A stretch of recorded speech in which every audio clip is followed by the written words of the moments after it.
Greetings, Oracle. Can you hear me? Doing a quick mic check. Your mic is on if you are speaking. Greetings. Yes, how's everything going? Everything is perfect. How's everything on your side? Yes, all is well. All is well. Just trying to keep it positive. Yeah, you sound kind of in and out a little bit. I don't know if your audio is low, but it's in and out. I probably need to put in some headphones.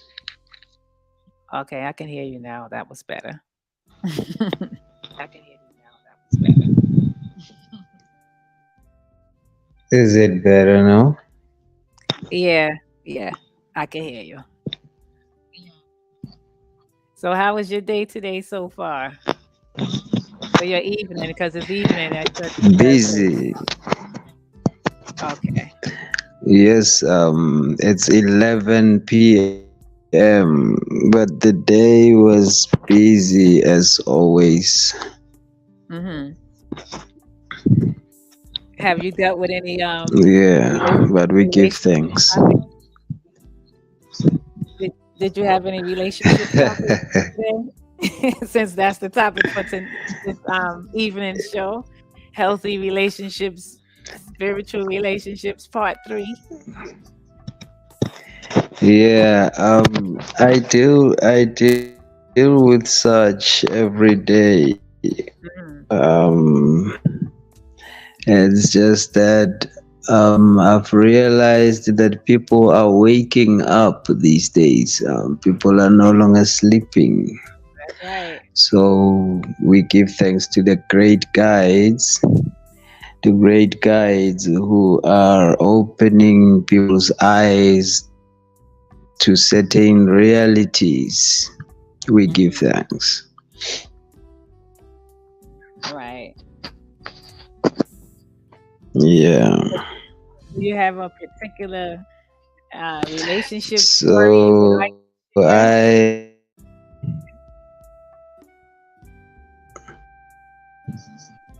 share?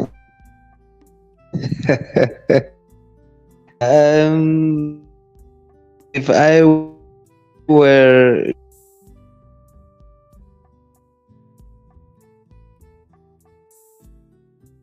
I think you're breaking up, Oracle, if you are speaking.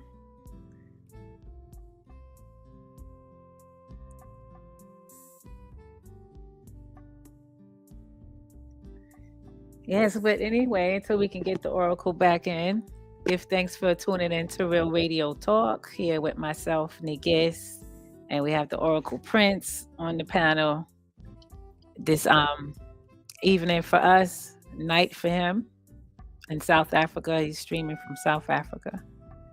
So bear with us until we can get him back in. And we'll try and strike up a good conversation about healthy relationships, spiritual relationships, twin souls, mirror souls, things like that. So let me shoot him a text message and see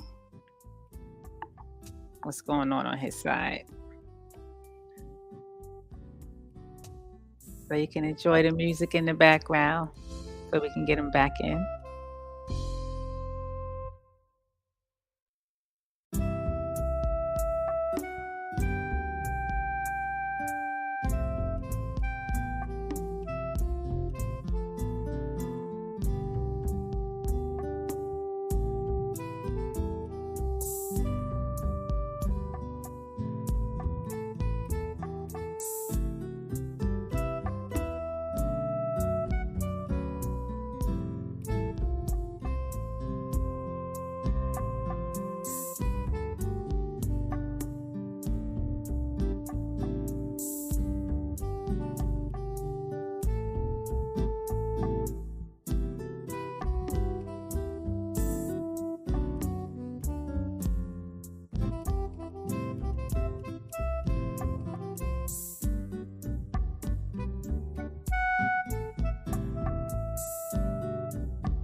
Greetings.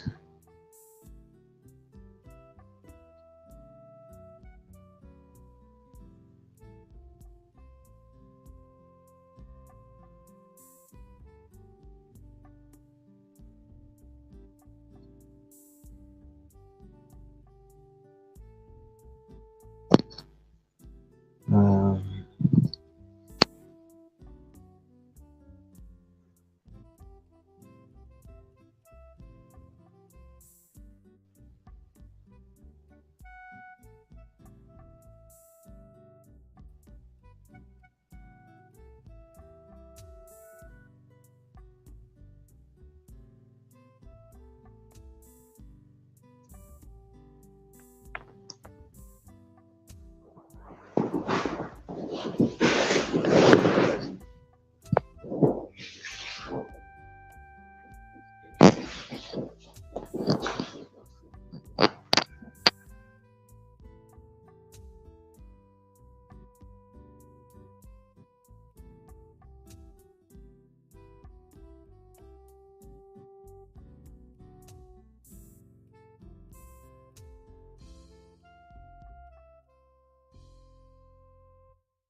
Oracle, let me know if you can hear me.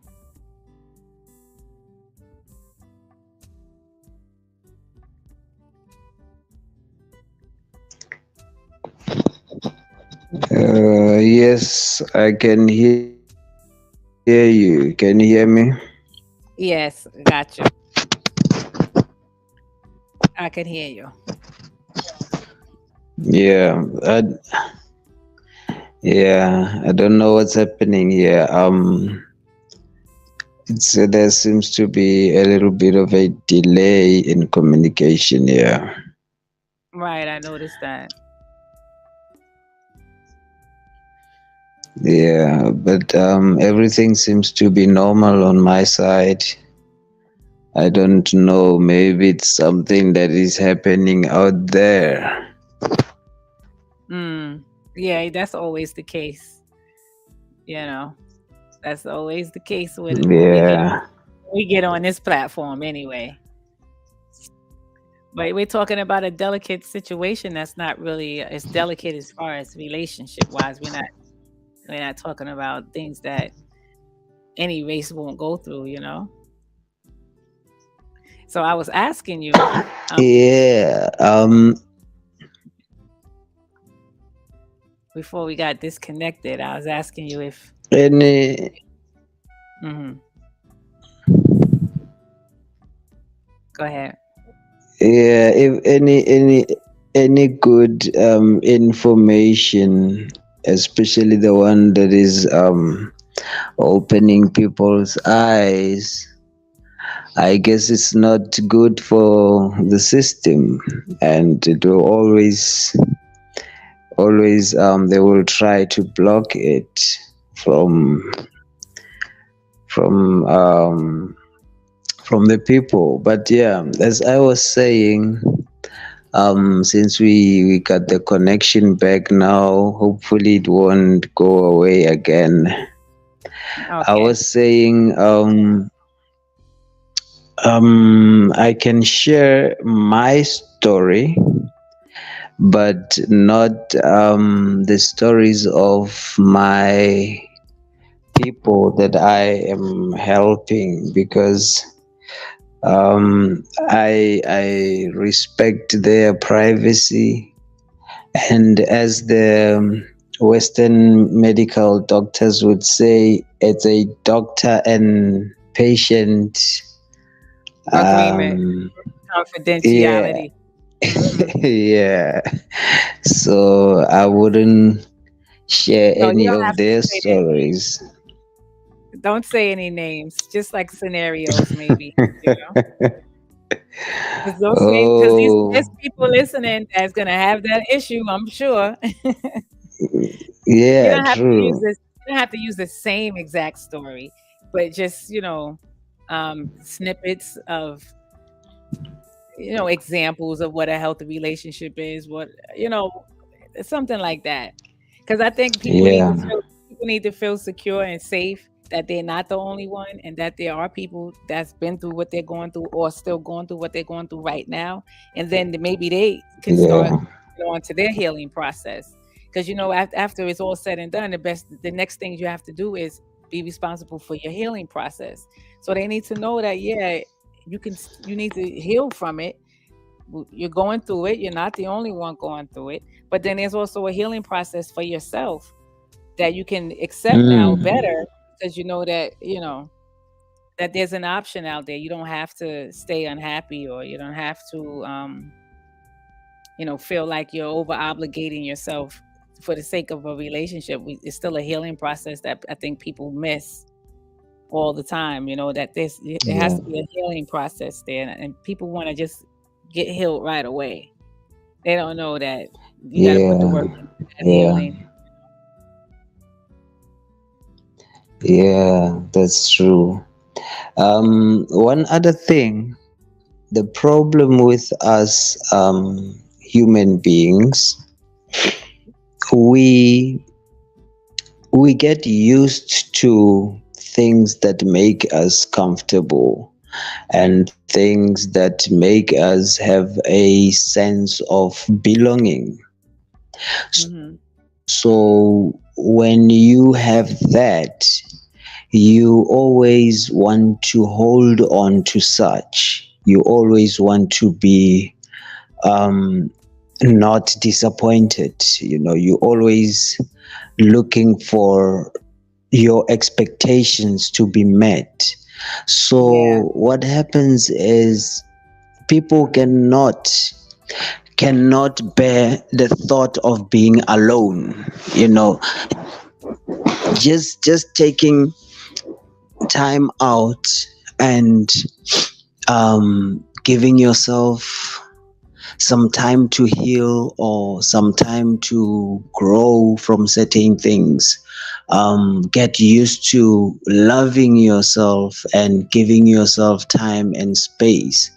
People can't do that because hence we have words like being lonely. We have situations where people would think, that they will be depressed when they have no one in their lives. So it gets to be part of things that builds fear in people's minds.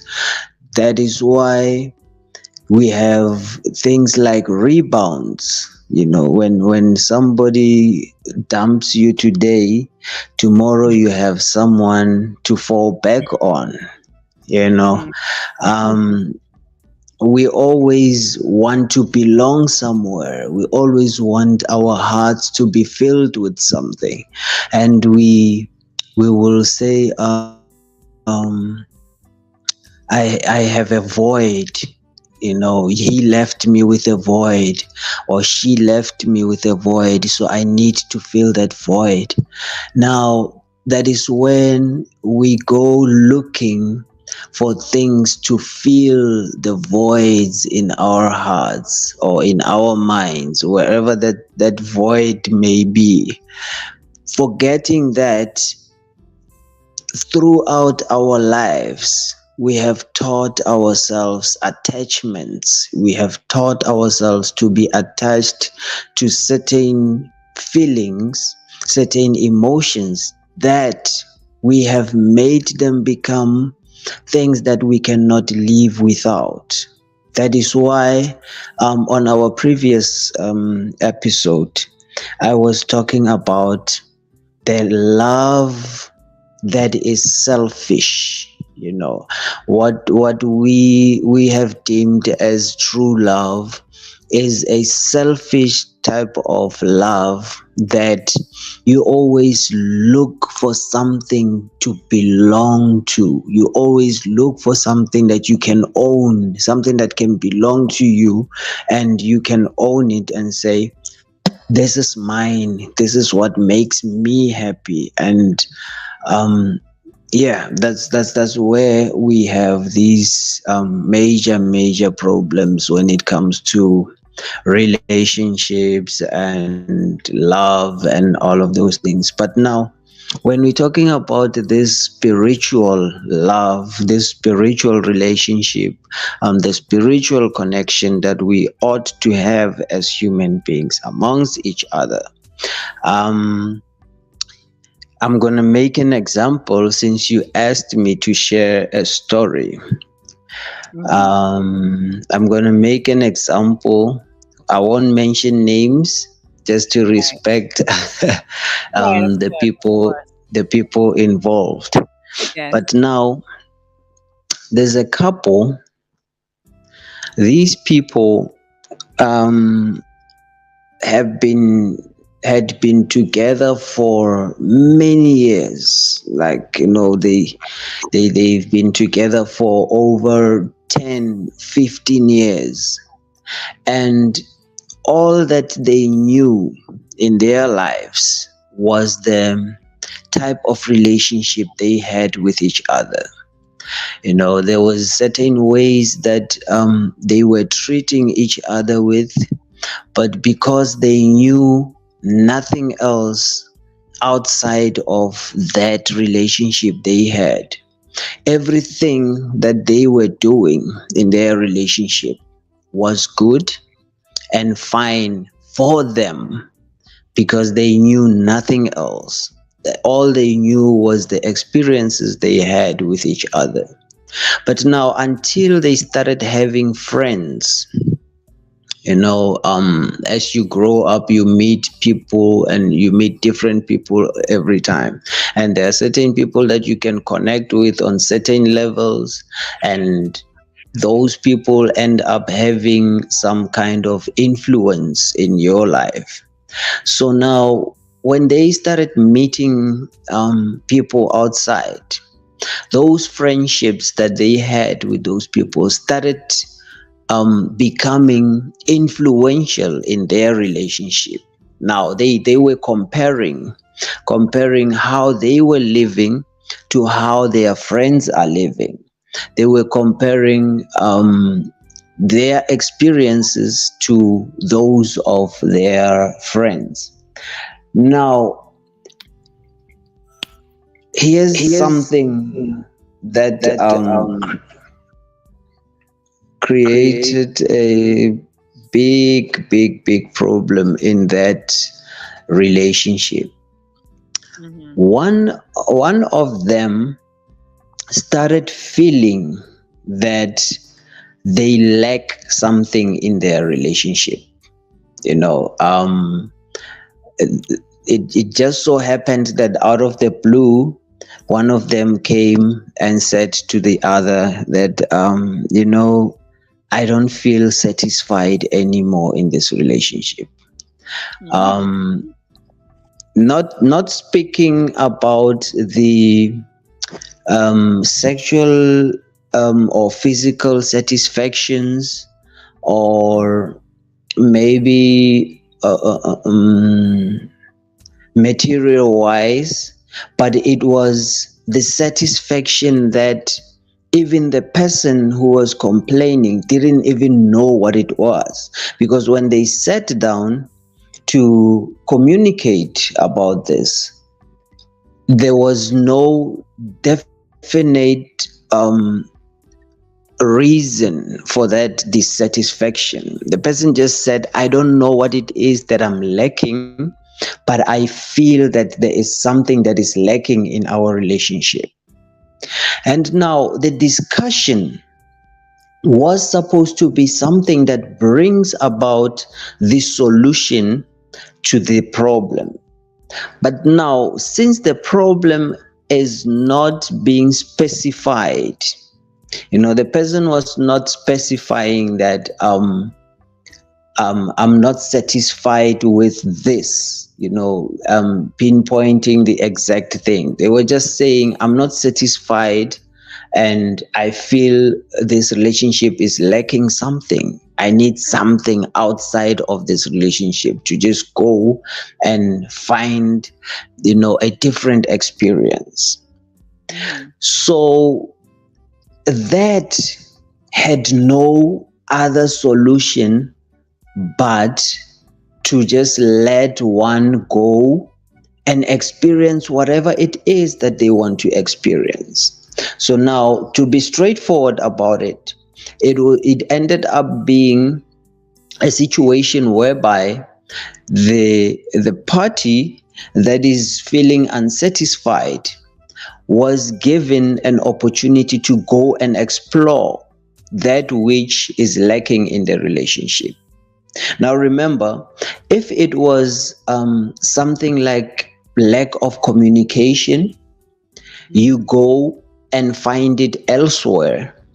And when you find it elsewhere, whatever experience you go through in that space, it's something that you are not getting within your relationship. So what happens as you go along with that experience? That party fell in love. As people fall in love, which I don't believe in, but yeah, people fall. So this person fell in love with that site. And now they had to come back to this relationship that is lacking and find a reason to get out. Okay, I'm going to use us as an example because I don't want to mention other people's names. So I will say you, Empress Nigist, and me, Oracle Prince. We're in a relationship.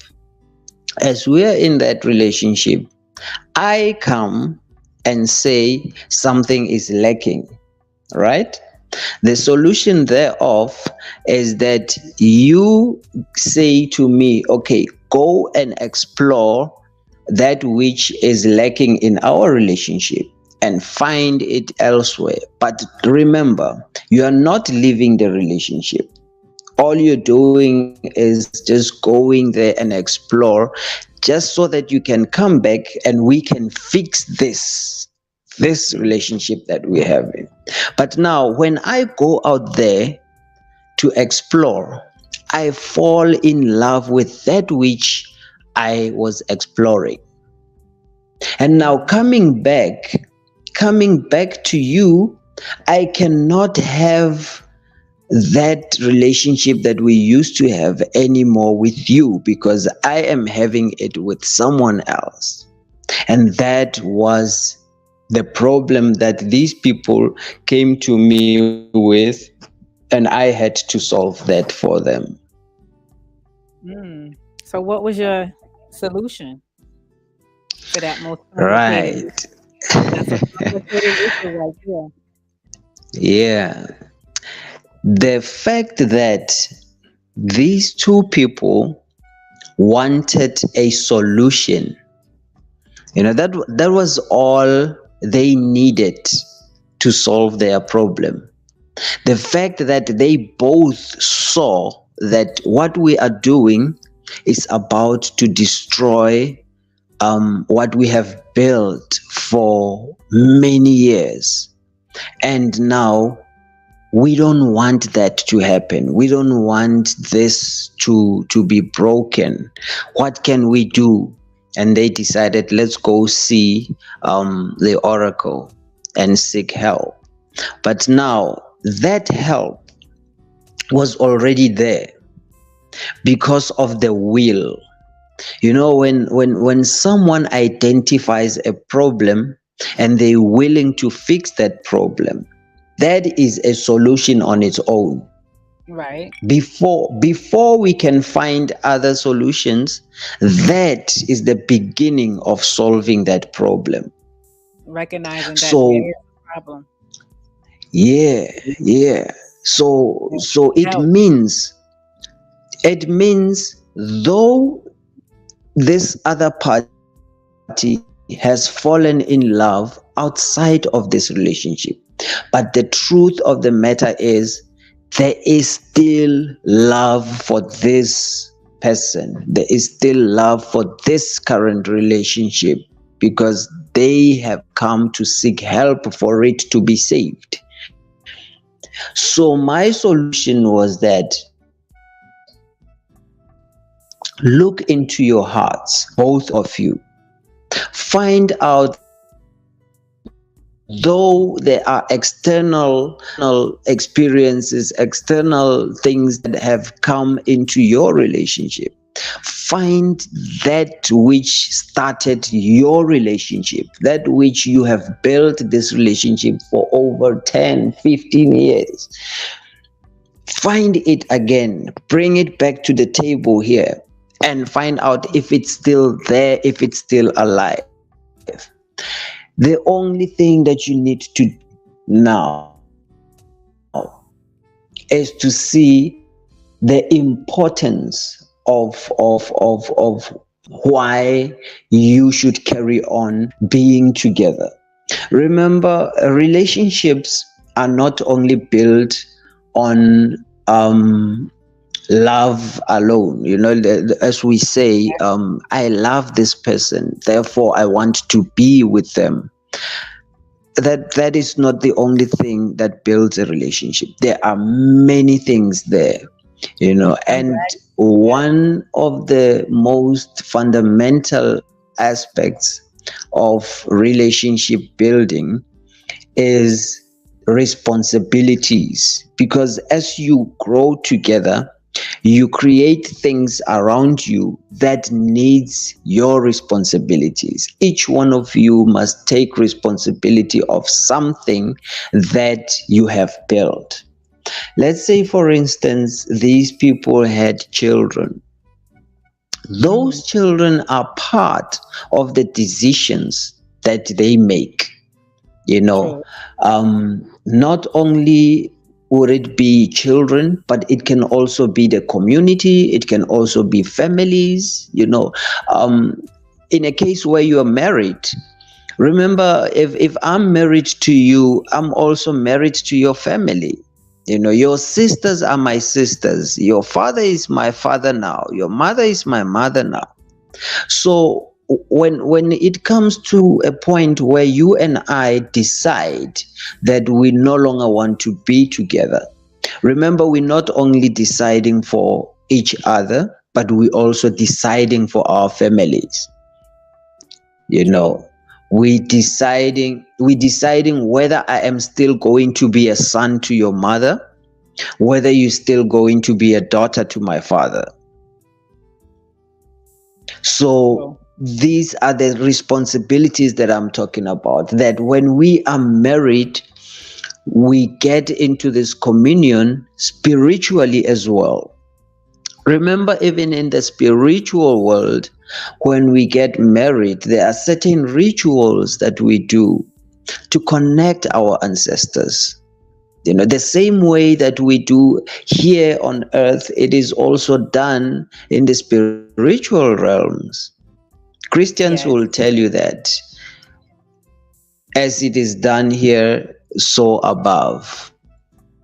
You know, so we should also remember such responsibilities. Now, my solution to this problem was not only to tell these people to look inside themselves, but I also said to them, look beyond your decisions, look beyond what you have built here on earth. Because now, what you have built physically, it is also built in the spiritual realms. What will that be? What will that create in that in those realms? You know. And again, remember, when you want something, you always consult about it. You always kneel down and pray about it. If you are a person who prays, if you're a person who speaks to your ancestors and do all these spiritual things, you connect that to your life. So how can it be that when you were looking for this boyfriend, in the beginning you used to pray for him, asking your God to bless you with this relationship with him? Now you want to leave him, then you don't invite that God anymore. In our case, I have many people who come to me, and this I also want to address on this platform. I have many people who come to me, especially before they start relationships. They come and they want to consult. They want to see if their ancestors approve of these relationships that they want to embark on, which is a beautiful thing, which is a very wonderful thing, because now this is what we encourage. Us as spiritual leaders, as priests, as shamans, we encourage people to always be in connection with their guides, to always ask for guidance. When you meet someone, go and ask your guides if this person is right for you, if this person is bringing the right energies to you. You're not spying on the poor guy. you Yeah, you just want to know if this is even a right match, because nobody wants to waste anybody's time. You don't have time to waste when it comes to your love. Who you're going to bring in your heart? Who you're going to bring in your family? You're going to marry. Y'all going to exchange family members, like you were saying earlier. So you definitely want to make sure that this guy, or this woman, is the right path to go, because that's what the consultations are for. Because the shaman might say, hey, I'm seeing something in his path that later on down the line is not going to be healthy in y'all relationship. So maybe y'all want to work on this area of, so when that does happen, y'all know how to deal with it and handle it. Not to say that y'all can't still be together, but here's the issue, and this is how you deal with the issue. Sometimes we just jump in the relationship. We don't know who we really get in a relationship with. They can tell us that they're this and they're that, but you won't know that until you actually get into that relationship. But then you have the seers that can see that before you get into the relationship and guide you along the way, so that way it could grow into a healthier relationship. Because what's gonna come is gonna come. Regardless, if you ask for spiritual guidance or not, what's going to happen is going to happen. But I think it's better to know what's going to happen before it happens and know how to deal with it. So when it happens, and you can identify with it, you know exactly what to do. You go right in, you do the thing that it is to do, and you're good. You know what I mean? Exactly. And remember, in our spiritual practices, we are not naive people. We are conscious, and we have three eyes. We don't have two eyes. We have three eyes that are open at all times. So we don't practice these things of going to a certain place, kneeling down and start saying, "Oh, Father God, bless me with this perfect man who has no flaws, who has no mistakes. This perfect angel must just fall from the sky and come to be my husband." We don't do that. We know, we know that human beings have errors. We know that I'm not going to meet a perfect person. So what we do is we don't ask for those perfect beings. We don't ask for them. We just go out there, meet people, explore life, and when somebody connects with us, we go back to our guides now, to just for reference, just to Yes. refer to them and ask them, "I have met this and I want to invite this into my life. Guide me, tell me how this is done, show me how this is done, and show me what to expect and how to handle it." That's how we do things. We don't pray for miracles. We make miracles happen by Yes. going to seek guidance in things that we choose for ourselves. We make these choices. I choose that I want to be with this person, therefore I should find out what it is that I need to do to secure this thing that I want with this person. Hence I was saying it's not spying on the poor on the poor person. you On the know poor guy. But sometimes you have to do a little spying because you got to protect yourself. You don't want to, yeah, especially if you've been through other relationships that didn't turn out or end, nicely. You don't want to keep making those same mistakes. So each time it's a yeah, lesson learned. And the new lesson would be, I think, if I can consult with somebody before I get into this relationship, at least I'll have a heads up of what's going on. A lot of yeah, us, we don't give yeah, ourselves that credit. We don't give ourselves that due diligence to see what's going on first, because it may feel and good and look good in the beginning, but if you know that there's going to mm, be detriment 3 years down the line in a relationship, you might want to mm, reconsider that, especially if it's something that you can't change or it can't be changed because it's just a part of that person's character and their path that they laid down in life, or maybe it's some karmic debt that they got to pay back from their grandparents or mm, past lives or mm, something. Some things have to play out, and if you feel like you can't be in that relationship because it's going to be too much for you to handle, then you'll have your yeah, guidance to tell you that. But when you don't have that yeah, guidance to tell you that, and we get into these wrong relationships, that's mm, when the depression and the heartache, and that's when it hurts. You know? yeah, yeah, it does. And how many times have you heard people when they are about to get a divorce? How many times have you heard them saying, "Had I known what I know now, All the time, I because I say wouldn't the same have." thing all the time, and I'm a part of the saying because I say that it's the same exact way. I sure do. Because if I Yeah. would have known And beforehand, it would have never happened. It's true. yeah, yeah. And the couple that I helped with their problem, one of the things that I told them was that go back to your relationship. Remember, now you have identified the fact that you both are still in love with each other, though one of you had fallen in love outside of this relationship, of which it's a discussion for another day. I will I Take a will talk part about four, right? this. Yeah, that's when we will be talking about cheating, because people have different views of cheating and understanding of what cheating is.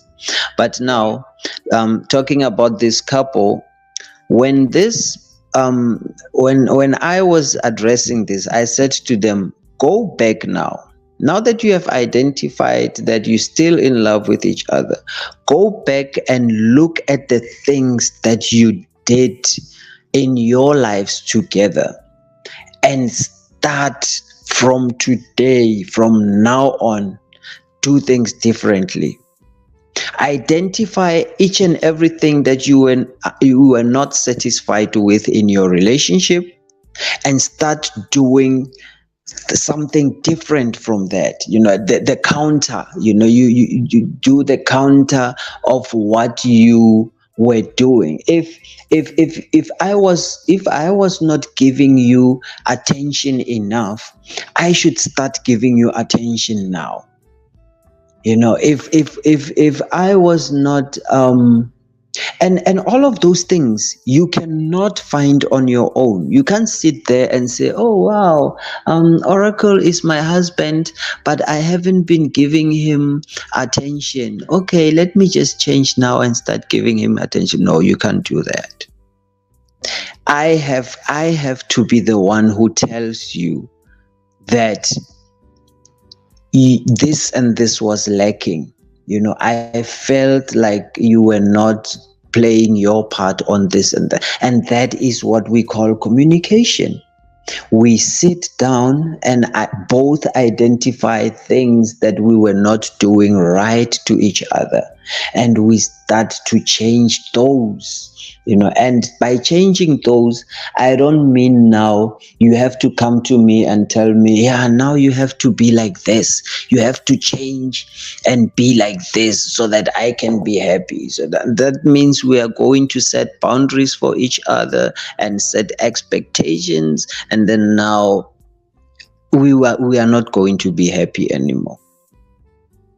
That is going to lead us to the miserable life that we were living, even worse than that now. Mm-hmm. Yeah.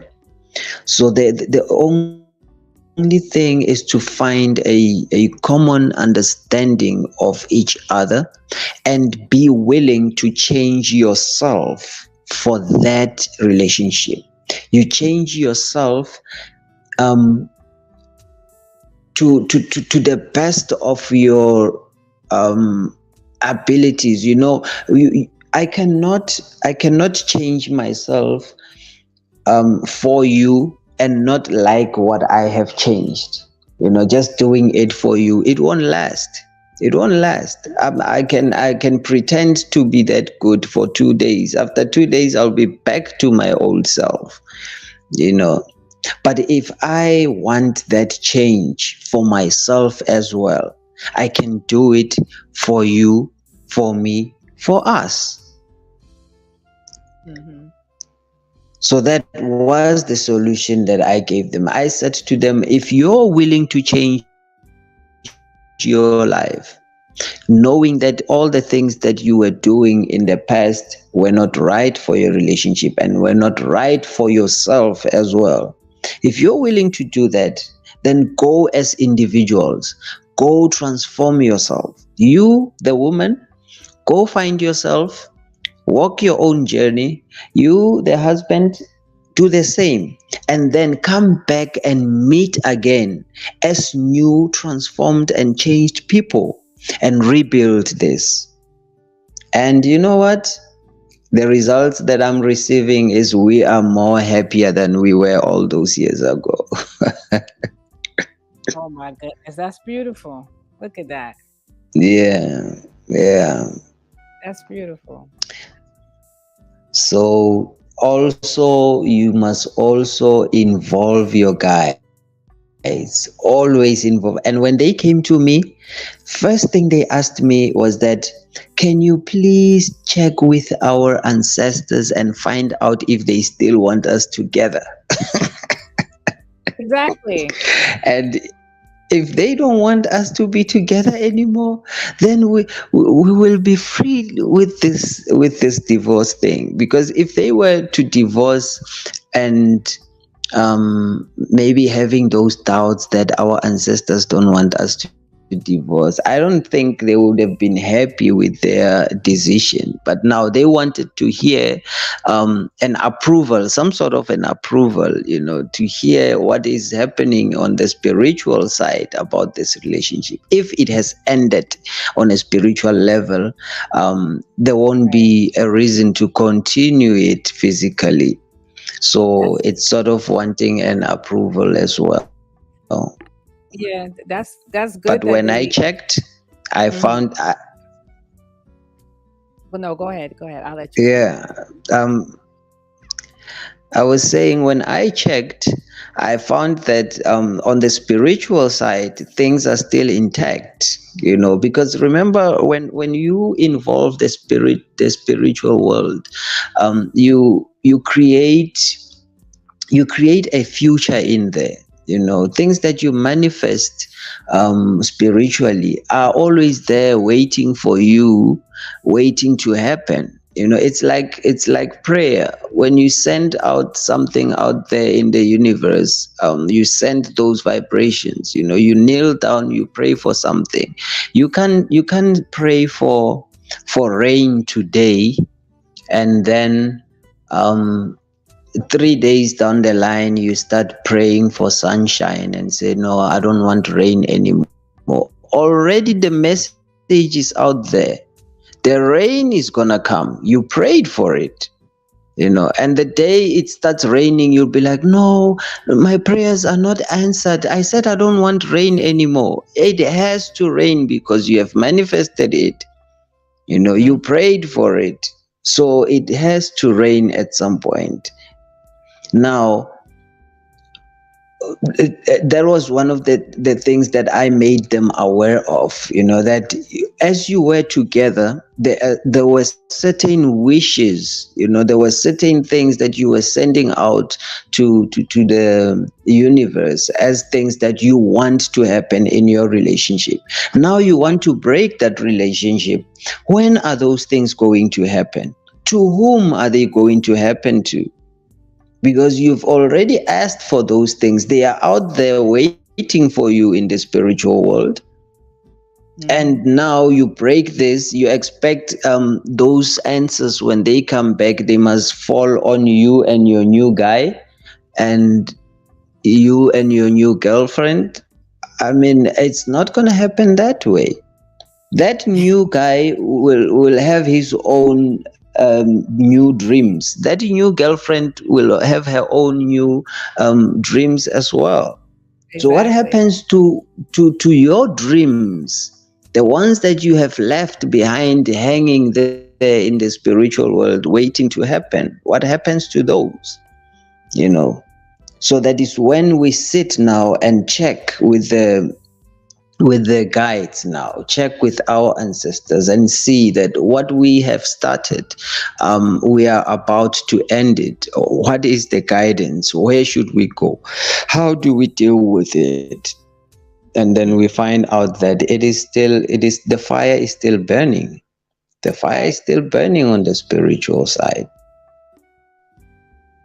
So that's why it's a good thing to get the consultations, because you'll know that on the Yeah. spiritual side that the fire is still burning, and that will make you want to work on the relationship. Because if you just think about it on the physical realm, Hmm. you'll be like, oh, it's time to get a divorce. But once you go and consult Yeah. now, you know, then you Yeah. get that Yeah. okay. You get that okay, and you know in your spirit like that okay is a true okay, then the relationship's supposed to blossom even better. It's supposed to. Yeah. Yeah. Yeah. That's the beauty of it. When we connect the physical with the spiritual, this is what always happens. That's the beauty of all of this. Um we you know i, I like i like this word that we don't even understand, soulmate. When we talk about soulmates, this is where you should be able to link what happens in the physical with what happens in the spiritual. Because your soulmate, remember, on the last episode I was disputing the fact that people want to call their significant others soulmates, but not understanding what it means, to have someone as your soulmate. Now, today I want to lay it down on the table now, why I was so disputing that. An understanding of a soulmate is when you have built something in somebody's heart. It's not something that you find in someone's heart. As always, people would say, oh, I found the one. No, you don't find the one, you build the one. So building the one is taking all these small things that you build a relationship with, put them somewhere in a special place, and those things must resonate with somebody's heart. They must resonate with somebody's spirit. This person should be able to identify themselves with these experiences, with these things that you bring to their life. And now that is where you find yourself concluding that someone is your soulmate, because now, even to people who cannot see on the spiritual side how things work on that side, but they can be able to identify something when it is spiritual, and how you identify with it is the way it resonates with your spirit. What we build in a relationship is mostly based on the physical, experiences. It's mostly based on what you give and what you receive out of that relationship. But now, beyond that, there is the spiritual understanding of what's going on between the two of you. This is where you marry your consciousnesses now. Your consciousness and my consciousness, they become married. And when they are married, they become one. I'm not talking about the telekinesis type of things where somebody will say, oh, we think alike. They finish my sentences and whatever. No, I am talking about the consciousness marriage, whereby both of your visions, become one. Both of your goals become one. Though they are different, preciously different in their unique ways, but they aim for the same destiny. They aim for one thing. Therefore, you can declare that we are in this for eternity. That's when you can declare that we are souls, but yeah, it's even deeper than that. As you go through these journeys, when you go and consult about these things, once you become knowledgeable to such levels of contact, to such levels of interactions, such levels of spiritual marriage, that is when now you will be able to carry a certain unique relationship that doesn't include all these selfish things that I spoke about on the last episode. And that's how it survives. But for people who don't believe in these, they call it superstitions. I think they can have other ways to deal with these things. But yeah, this is how we as spiritual people and shamans and priests, this is how we deal with things. We always consult. We always consult. We want to know what the spirit world says about what we do here, because as above, so below. Yeah, that is true. What do you say about balance the shadow side of each other? Because there's some situation where a particular person likes to, in a certain friendship / relationship, the person likes to dominate the conversation. So where it's like they're so fixed on what they know what they're saying is right, which they are right. However, they don't give the person that they're having the conversation with a chance to talk about how they look at it or from their perspective. Even though they may be saying it in different ways, they're both saying the same thing in a sense. Or sometimes the conversation can go left because a person has experienced or been through certain things in their life. So certain situations they deal with a certain way, and they expect everybody else to deal with it a certain way, not taking in consideration not everybody grew up in that same environment, not everybody experienced what you experienced, not everybody been through. So they're not going to see a certain thing from your point of view. So I'll just use death for an example. Some people look at death as, okay, energy never dies, it only transfers. We're going to leave here and go to a better place. Everybody's going to die anyway. And they're more accepting that a loved one dies. Then on the other side of the scale, you got people that are close to their mother or close to their granny or close to their children or their husband, and they literally either get on drugs when their loved one died. They may even die not long after them. They just decline. You know what I'm saying? So how do you deal with a person that can't see that other side of the scale because they're coming from their perspective and what they experienced? So now you got someone else that didn't experience none of that didn't have those issues and can't really handle death that way because death wasn't around them all the time. You got people that seen death around them all the time, so it's not shocking to them. They understand that they died and their spirit's going to move on.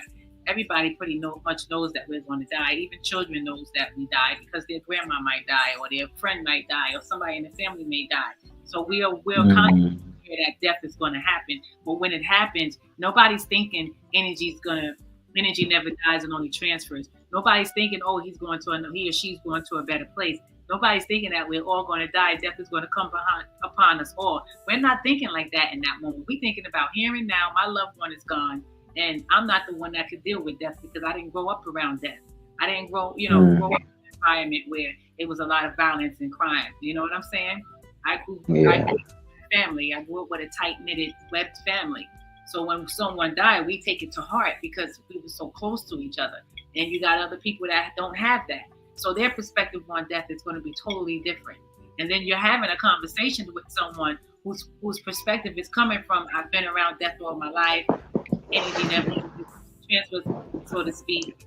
And then you're talking to someone that understands exactly where you're coming from and knows that death is just a part of life. But the people that's suffering right now because their loved one just died, they're not looking at it like that. They're thinking here and right now. They're thinking about just 2 weeks ago, we were at a barbecue together, having a family barbecue with family and friends. Now he's dead or she's dead. That's what they're thinking about. They're not thinking about I've been around death all my life because they haven't. But someone who has will be able to brush that off easy. Okay, I'm sorry to hear that, but we're all going to die. You can't escape death. You can't. And it's not even about escaping death or cheating death. It's about the longevity of it. You don't want to just say, oh, you're going to die, and then you just eat anything, speak anything, do anything because you're going to, just for the sake of you're going to die. No. And be reckless. Version every time every chance you get to improve yourself, you want to be able to do that while you're here on earth. It's about the longevity of it. You know what I mean? It's not about cheating death. It's not about changing time because when we go, we go. However, some people go before their time. You know what I'm saying? Not Yeah. timely planned. There's, freak accidents. That's why they have the saying freak accidents, or he died or she died before her time, because sometimes our destiny is cut short because of circumstances in our life that may bring on that type of death angel. You know what I mean? So Mm, mm. just recently experiencing a conversation like that, I was just wondering, like, how do you balance a shadow side like that, you know, says to themselves, like, I've been around death all my life. Energy never dies, it only transfers, and we all gonna die. And you can't just be caught up in the notion that the person died. Be caught up in the notion that now they're going on to be with their families and their ancestors and the Most High. Everybody's Mm, like that during the time of death oracle. And then the conversation dominated because now the other person wasn't even able to say what they wanted to say, because this person was fixed on their experiences, and their experiences only what their environment was like from their perspective.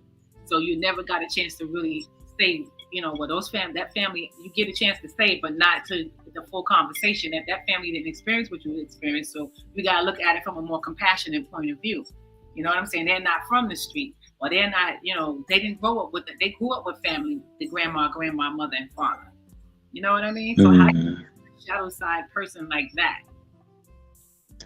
Um, Right? the the burdens of the past ensures the future.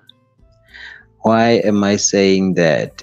Is the fact that we we are walking around in this world as damaged people, and we are damaged by Yeah, past experiences. um I always ask this question, especially to men: how many relationships, how many marriages have failed because of women who came into those relationships with daddy issues?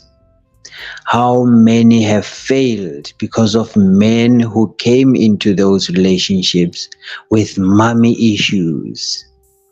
You see? It's because now what you lacked in your past, you always try to replace it with something else at the cost of someone else. I repeat that. What you have lacked before in your life, you always want to replace it with something else at the cost of someone else. And that's what always makes and creates these kind of problems that you're talking about. Because now you're talking about an experience of someone who's been through certain things. Now they think they know better. They know about this. You can't tell them anything. I know about death because I've been around death a lot. Hence, you were saying it ends up being a situation where I am dominating the conversation because I believe I know better than you because you have not been through that. But now look at the damage such things can do. When I come to a relationship with mommy issues, I will always look for certain things from you. I will have expectations. I will expect you to act and behave in a certain way that does not remind me of the mother I never had. Same applies to the woman. They will expect a man to act and behave in a certain way that they never had from their father. And remember now, in most cases, trust issues come from such expectations, because now a woman who has grown up seeing her father treating her mother in a certain way, she will always view men as horrible as the way she viewed her father. And poor us, poor guys, poor men Poor man. will always suffer the consequences because of this father. We marry women with daddy issues, and we have to deal with those issues. We suffer for those daddies. And sometimes men would feel like going there to kick those fathers, kick some sense into them, that you see, now you created this kind of daughter and I have to deal with her now. But it doesn't only fall upon the male side only. Even men, there are women who have to deal with men who have mommy issues. Men who were never loved enough by their mothers, whom their mothers were not present in their lives. When they come into a relationship, they are damaged. They don't know how to love a woman because they have never received love from a woman. So these And they would receive it from, Sometimes, yeah. no matter how much love the woman give him, even if it's on a motherly level, she could be the mother and the wife all in one.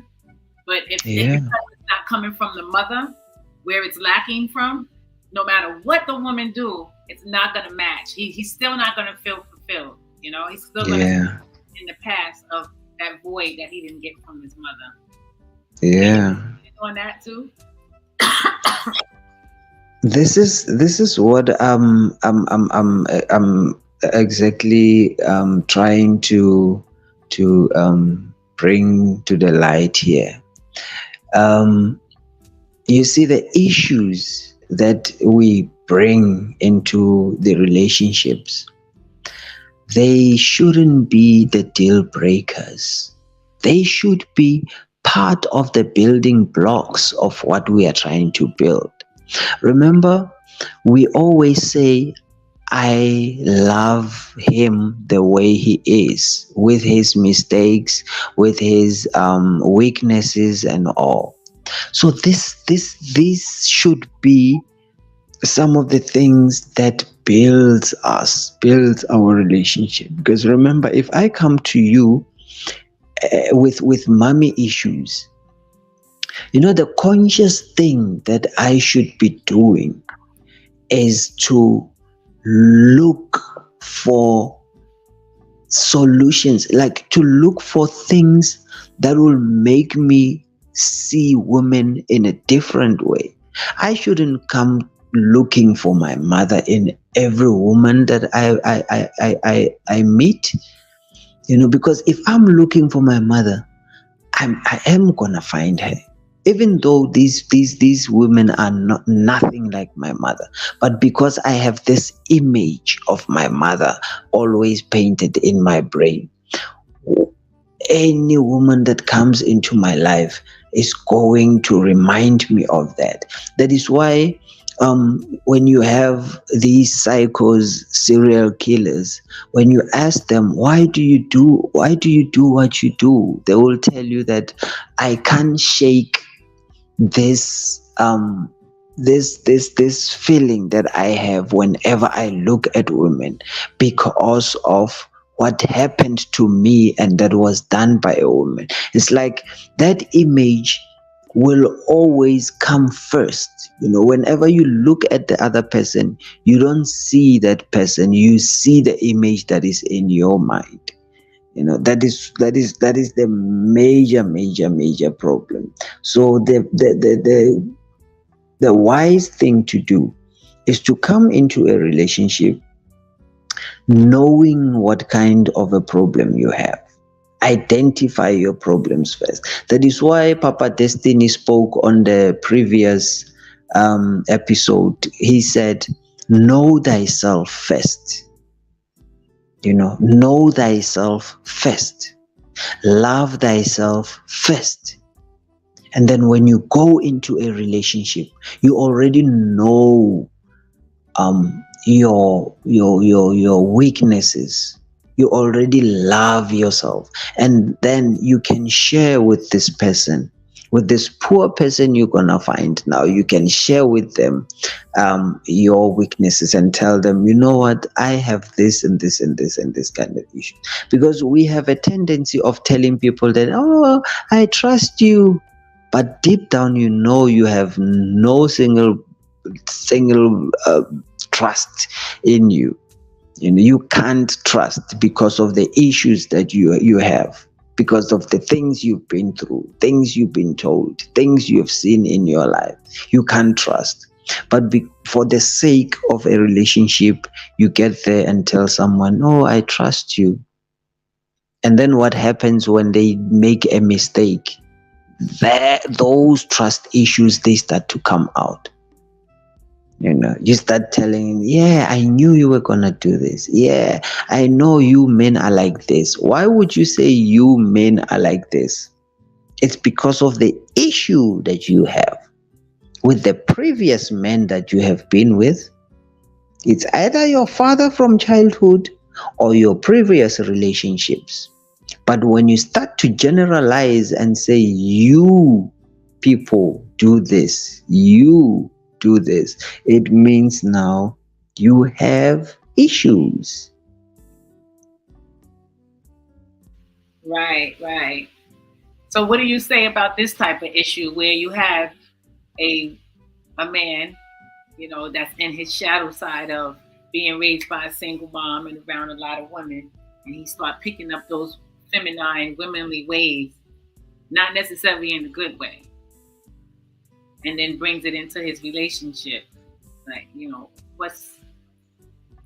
I have another question, a few more questions after that. My neighbor around the corner is writing them down now, but that was the first thing he was asking. Like, so what do you say about a man that's, you know, raised by a single mother, so on and so on?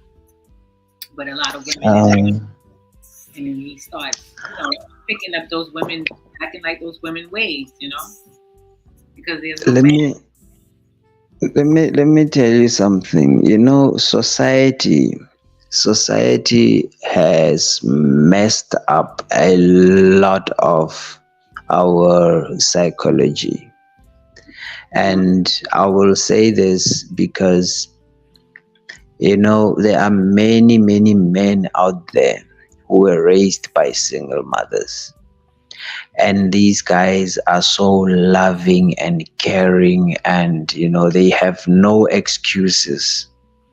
And you find that there is nothing wrong with being raised by a single mother, whether the mother was abusive or the mother was good to the child. Remember, also the abuse may have came about because of the mother was raising these children on her own. She was frustrated, she was stressed.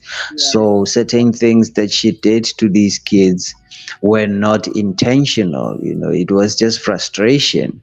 But now you have people who turn out to be good people regardless. You know, regardless of how they were raised, they turn out to be good people. Now, what I'm saying is that society is the one that messed up things, because now we have this thing that is being perpetuated by society. Everywhere you go, men are the heads, you know. Men are the leaders. The masculine thing is the one that is reigning everywhere, you know. So now even boys, when they grow up with this thing of becoming the man of the house. And remember, a boy who was raised by a single mother, at some point he ends up trying to take over the role of a father in his mother's house. You know, he ends up trying to become the man of the house, you know, especially in a case whereby At some point, this boy child will be the one who has to take care of the mother, and the influence outside will also always make this boy to feel dominant, to feel like he is the head of the family, he's the head of the house. So now when they go out to meet other people, they also want to use that masculinity, that rulership, where they come across as dominant people, as hence. Because I see he took it to a different level. He took it to a different level. Right, right. That was a good answer. How you positively saying like it's not necessarily wrong with a man being raised by a single mother, because some of the best men are raised by single mothers, like Malcolm X. When his Yeah. dad, and you have a lot of people throughout history that was raised by strong Black women or just strong women in general. But now it's Yeah. like now it's The generation now. this generation that took a spin, Oracle. So where you're seeing Yeah. daughters in the club together, the Yeah. household is not respectable. There's no manners, and I work for the school board, so I can tell you the manners and respect is out the door. Yeah. There's nothing about that. It seems like, because it all starts at home. So if you come to school and I'm able to identify that, then I know at home ain't doing it, because I would know. You would know. Oh no. Remember, these boys are being told that women are nothing. Women are supposed to be beneath you. You look at a boy who was raised by a single mother, that mother doing everything for this boy. But when the boy realizes that the father was absent in his life, and when he's walking around with his friends out there, he sees how they treat women, and he's going to think that, oh, my father left my mother because my mother was trash, because that's how they go out there and treat women. Even in their music, their videos and all these things, you see how they treat women as pieces of objects, things to be used. I mean, you can have a bunch of grown up men um dancing around with little girls wearing close to nothing. That just tells you the girls are reduced to nothing. They are reduced to nakedness, and the respect goes out the window, because now if these boys keep seeing those things, they whenever they look at a woman, they just see that object. They just see those things that they see on television, those things they see on magazines and stuff. And besides the fact that your mother is a well-mannered and well-dressed woman, but because of the society influence out there, the popular culture, the pop culture that is running out there, this is where the respect has gone out the window. Yes, definitely went out the window, for real. Yeah. And that's just a certain percentage that's operating like that. Generally speaking, you still have some good, strong women, raising sons by herself, or you have the immature that raises their sons to look down on women. You know what I mean? No matter where you go, whether you like it or not, you can go from Cape to Cairo, you can go from east to west, north to south. Whether you like it or not, every relationship in this world is influenced by how we were brought up, whether we like it or not. the way you interact with people, the way you build your relations with these people, it's all about how you were raised. I always tell people that we shouldn't blame these boys who go around dating hundreds of women and playing around calling themselves players and stuff. I tell them, go to their homes, look at who raised this boy, and you will see why this boy is doing what he's doing. Because as I say, children never listen to what we say, they look at what we do. Exactly. Children will never learn from our words. You can yap all you like, you can shout and scream and say all these wise words to these children. They don't hear it. It just Yeah, comes in the other ear and goes out the other ear. because they want to tell you, But they want to say to you, well, you don't do it, or you said this and you didn't do that. They're waiting to throw up in your face what you didn't do that you're telling them to do. exactly, they look at what we do. I remember I was telling my wife the other day that I grew up in a house where there were women around me. I was the only male in that house because I wasn't staying with my mother and my father was staying with my grandmother, and there were other cousins of mine who were female who grew up in the same house as me with my grandmother. So I was the only boy amongst girls, and they had different characters, they had different behaviors. And I saw how they conducted themselves, how they were in their relationships, and how their boyfriends were treating them. I was witnessing that, I was watching that as a boy. So at some point, it was my choice now to decide what kind of a man I'm going to be.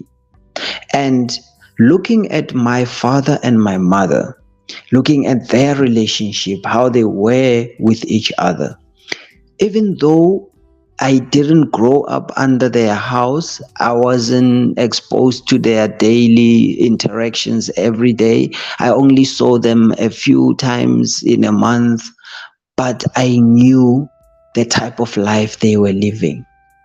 And all of those, from the experiences with my cousins and the experience with my mother and father, what I saw shaped and built the person I became. I got into all sorts of trouble in life.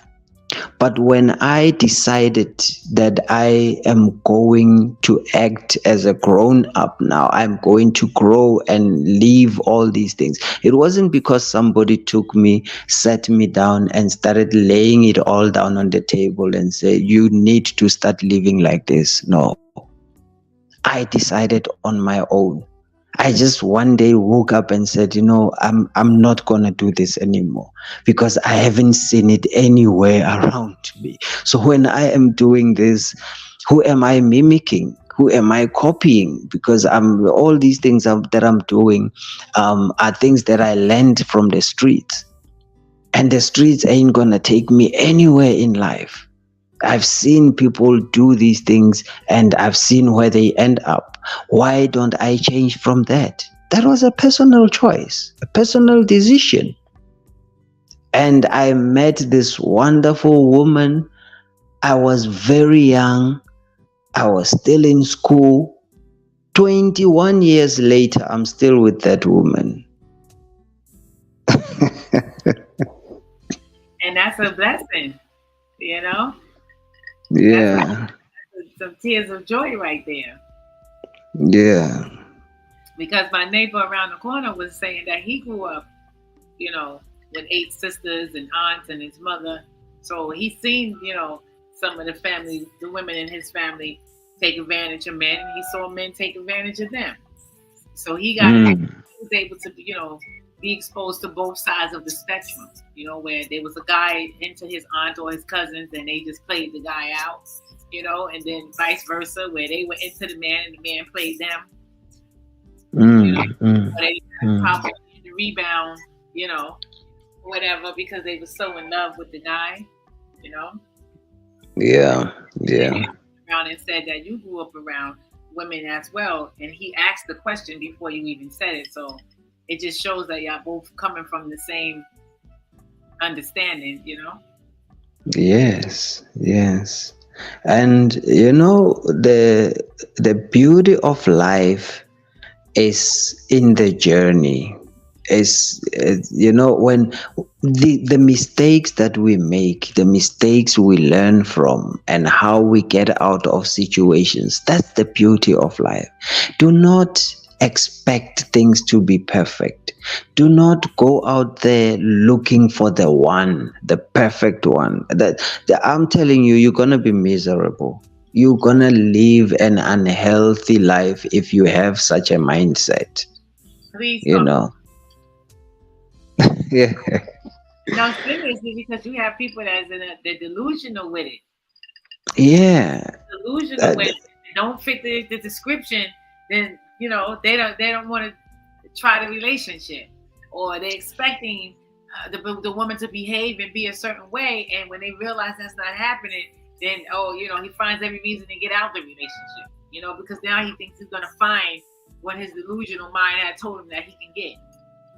And then he'll find it. You see it in her. You see, the perfect relationship is the one where these people can go through something and pull through it and come out okay.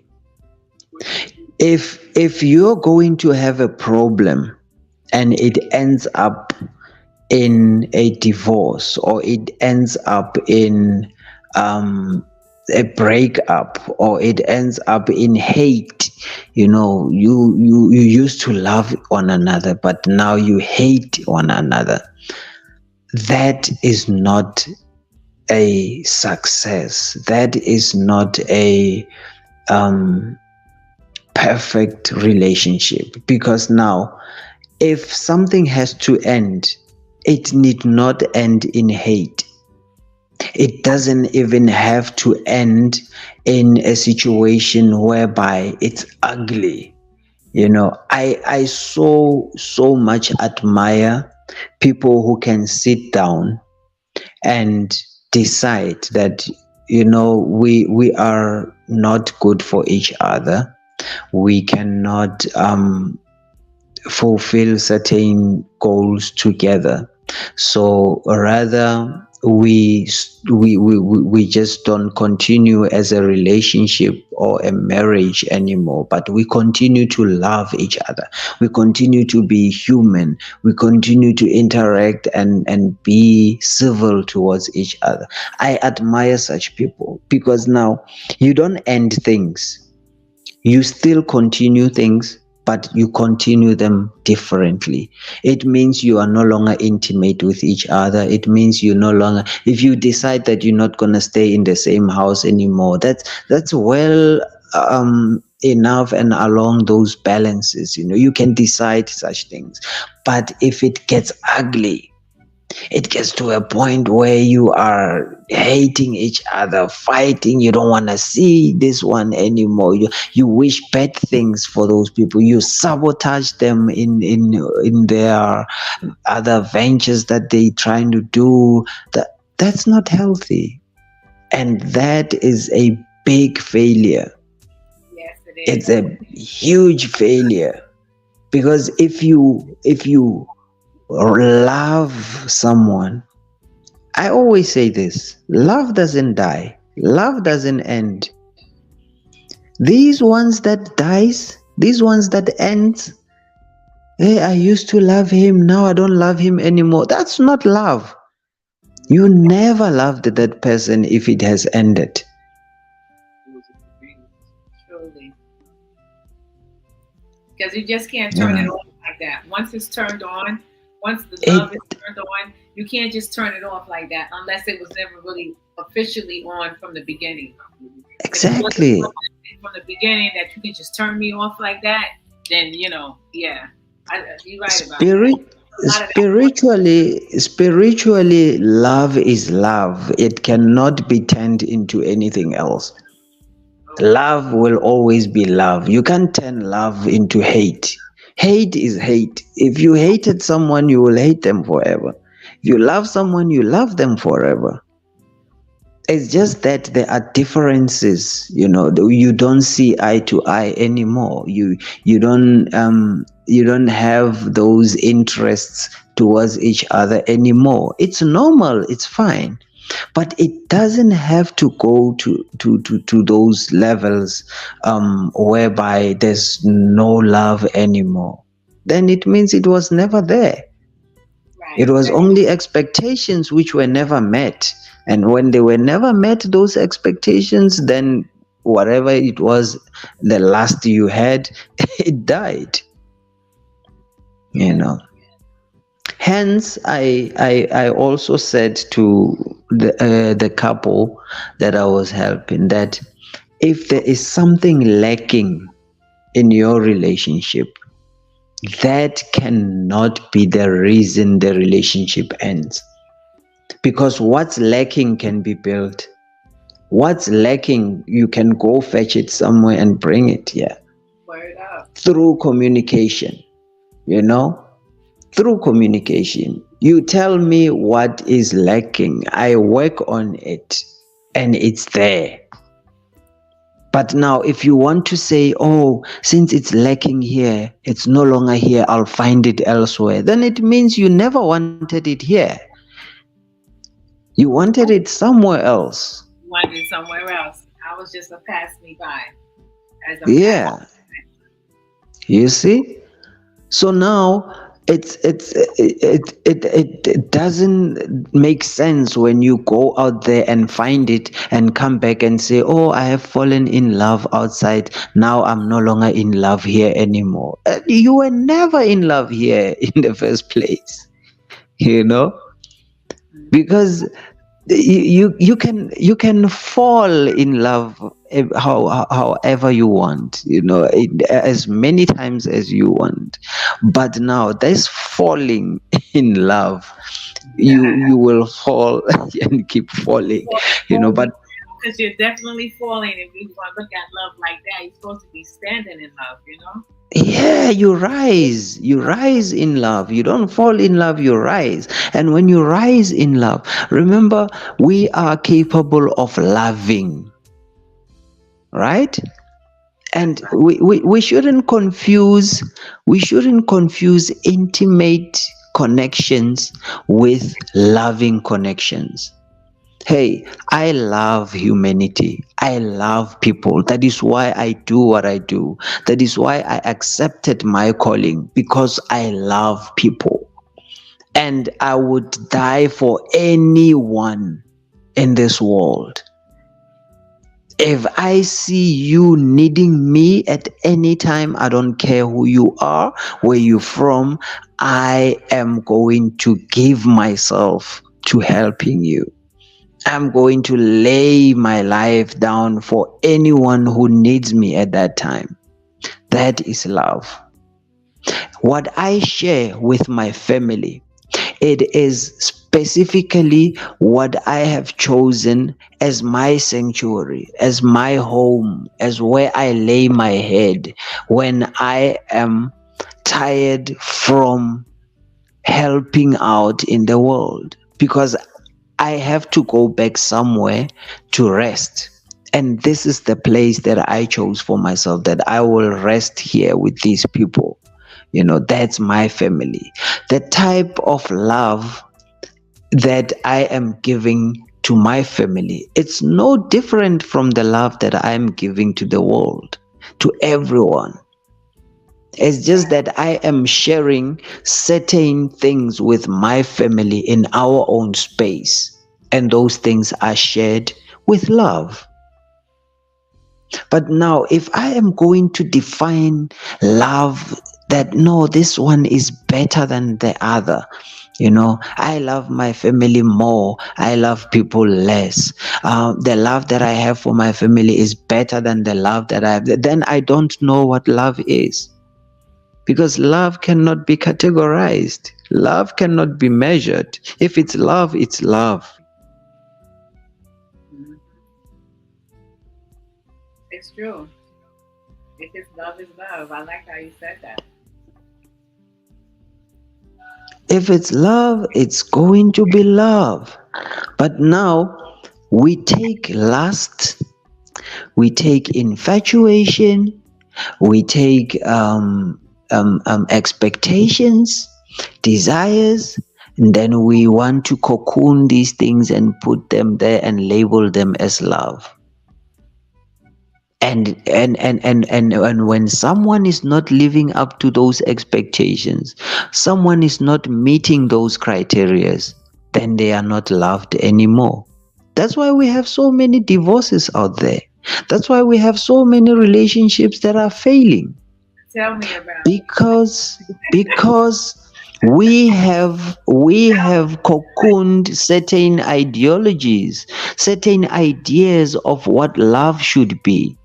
We have just put them and categorized them and put a label on them. And if somebody cannot live up to that label, therefore, we have these divorces, we have all. And I just said, the beauty of relationships is in the solving of problems, it's not in the ending of things.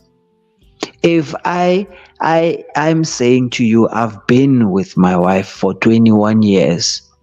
Ask me how many problems we've had in these 21 years. We'll be here for hours, right? Yeah. So now, if I've had so many problems with this person for 21 years, and I'm still here with this person, why? What is it that I'm sticking to? Because somebody will ask you, there's something better out there. You can leave this problem and go find something better out there. What are you still doing here? The beauty of it is in the solving. The beauty of it is in us prevailing and transcending and coming out of all these situations. That's the beauty of it. Yes, it gets ugly. Yes, it gets to a point whereby I would just say I'm walking out that door and I'm never coming back.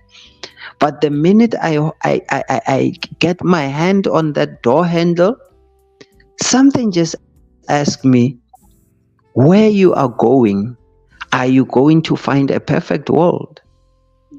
Are you going to find someone without mistakes? The same problems that you are walking out on, aren't you going to meet them where you're going?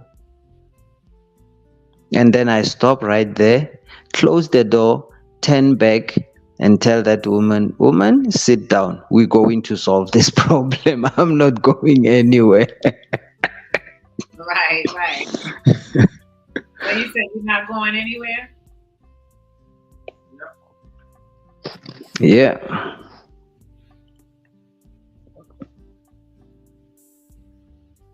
And what happened after that? So that's the beauty of all of it. The beauty is in the solving of the problems and coming out of those problems and learning how to make each other happy again. If the spirit is still there, if the spirit still wants it, then you can't walk away from it. Go and consult your shaman. Go and find out what is happening in the spirit world. And then you come back and deal with the physical, solve the physical.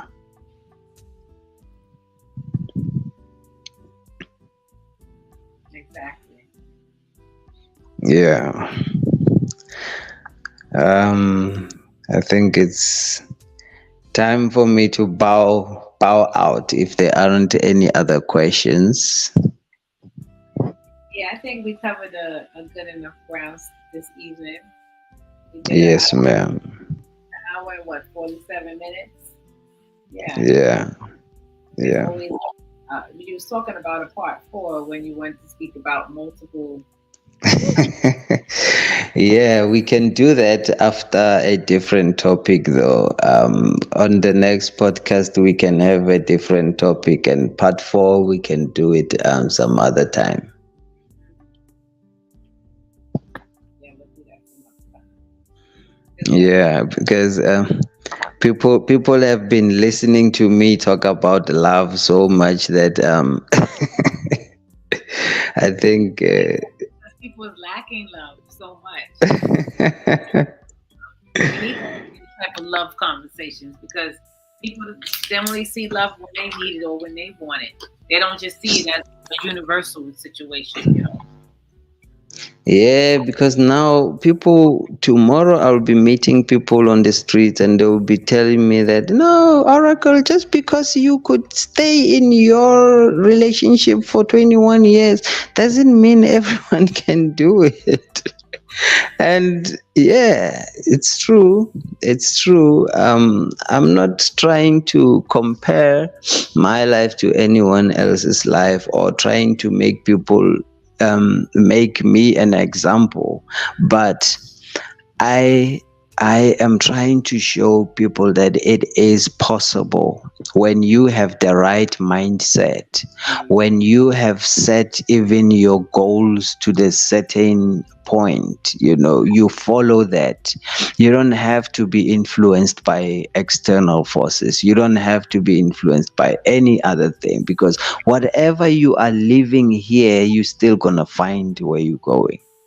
That's what keeps reprimanding me whenever I want to make silly decisions like leaving my marriage.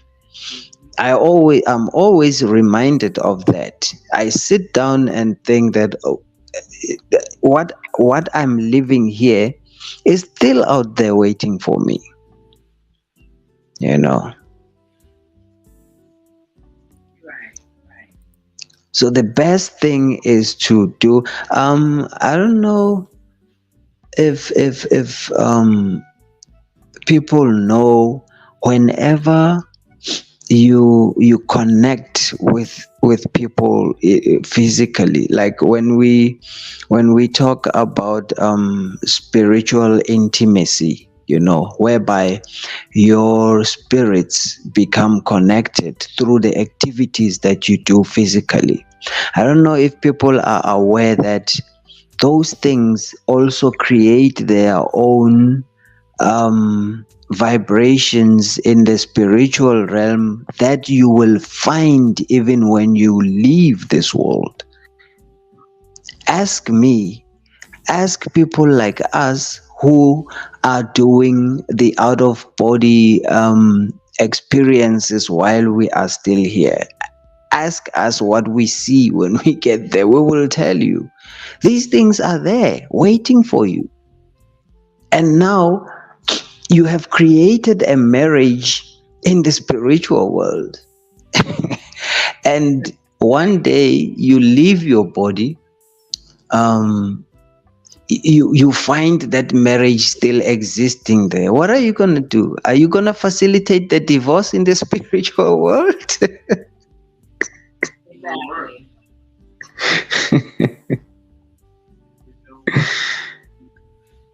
Yeah. That's a topic for another day as well. Well, maybe there could be some wandering spirits in the house. That could be one reason why they don't want to sleep Yeah, poor me, poor me. Hopefully, there. I mean, hopefully next time I will be able to switch on my camera so people can see me. But right now, I'm not in a good space to do that. But I will switch it on the next podcast. Hopefully, it will be soon. I would like to say, may the blessings be. May everyone love and be loved. And Hobetepu Haramasedi Ashe, Ashe, Ashe. May the blessings be. Love and gratitude. May the blessings be. Give thanks to everyone who joined us tonight. And continue to like and subscribe to the channel so we can learn from each other and teach each other. Ashe.